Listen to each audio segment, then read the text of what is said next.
Hi guys! Good morning! So ngayon ay Monday na naman. Busy na naman tayo sa paglilinis sa ginagawa natin sa araw-araw. So syempre hindi tayo pwedeng mapagod kasi meron tayong binubuhay. So ngayon magmamap na ako kasi tapos na ako walis kanina nung nandito pa sila. Ngayon umalis na silang lahat kasi pupunta na ng work. And yung mga alaga ko papasok na rin sa school. So ito ngayon tapos na ako mag-mop dito. So, dito na lang sa labas. So, ayun yung aking alagang aso. Kung nakikita ninyo, ayan, tignan nyo naman. Sarap ng buhay. So, ngayon, mag-mop na ako ng floor dito sa dining area. Good morning. Good morning, Singapore. So, ayan. Tara, mag-mop tayo. Medyo madilim pa.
Dito nga ay naglilinis na nga tayo ng sahig. Ayan, nagwawalis tayo para naman mawala yung mga dumi dyan sa ating sahig.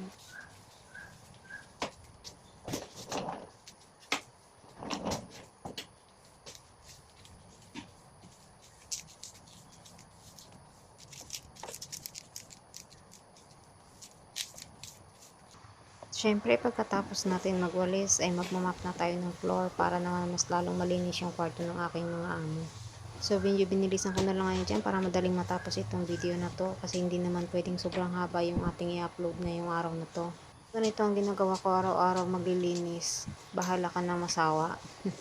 Pero ayan talaga ang buhay namin dito sa ibang bansa. Paulit-ulit na naglilinis. Halos araw-araw, ipare-parehas lang yung paglilinis. So dahil sa marami nga akong ginagawa, in-alternate ko lang yung paglilinis. Hindi naman sabing araw-araw kailangan akong maglinis. So ang ginagawa ko is 3 times a week. Pwede naman na kasi hindi naman ganun karumi dito sa aming bahay. So wala naman kasi kaming bata.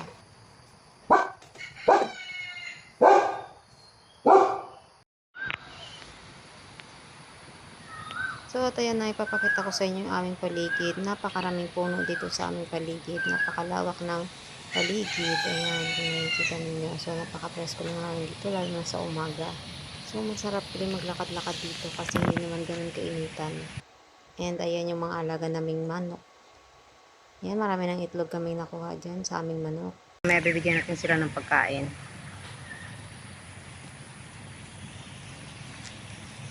Ito ang aming paligid.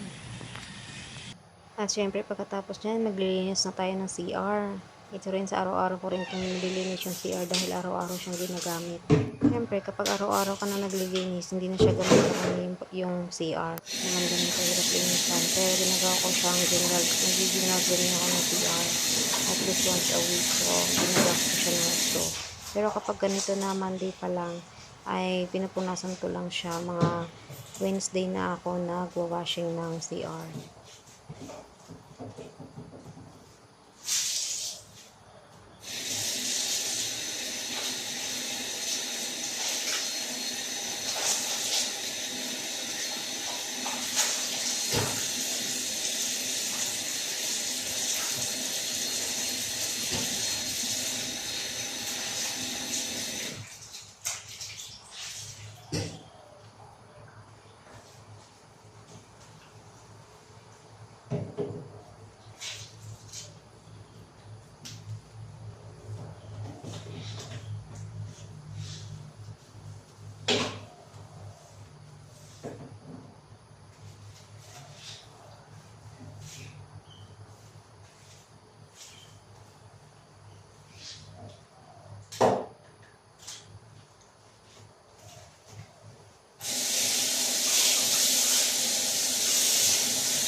Siyempre, nagkukuskus tayo ng inodoro. Ito yung pambansang tawag nila sa aming mga DH dito sa ibang bansa. Taga-kuskus ng inodoro.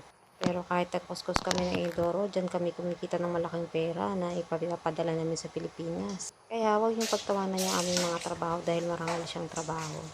Kung sa sahod lang sa Pilipinas at sahod namin dito, mas malaki naman yung sahod namin dito kaysa sa Pilipinas kahit kami ay isang hamak na DH lamang. So, pero proud ako bilang DH kasi marangal naman yung trabaho. And malaki rin na mapadala ko sa mga anak ko. Tinibigay ko yung mga pangailangan nila sa araw-araw.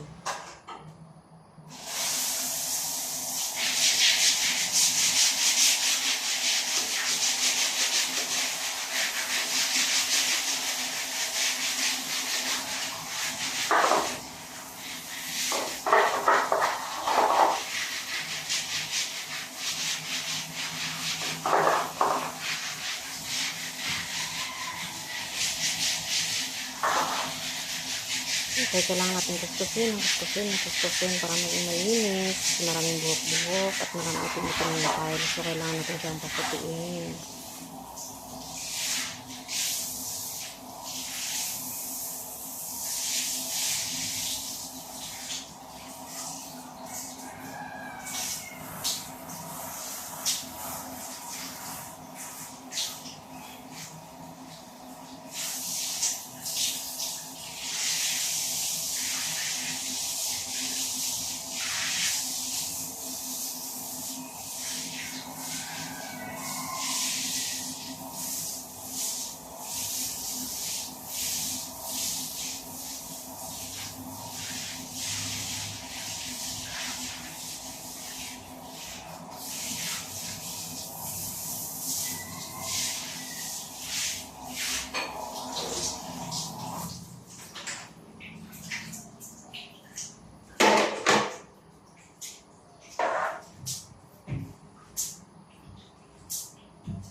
Ayun na nga ang ating routine pag araw-araw yan dito man dito Saturday, naglilinis tayo. So sa mga hindi pa po nag-subscribe sa channel ko, please subscribe to my channel and click the notification bell para updated po kayo sa mga new videos na share ko sa inyo. And thank you for watching guys. Bye!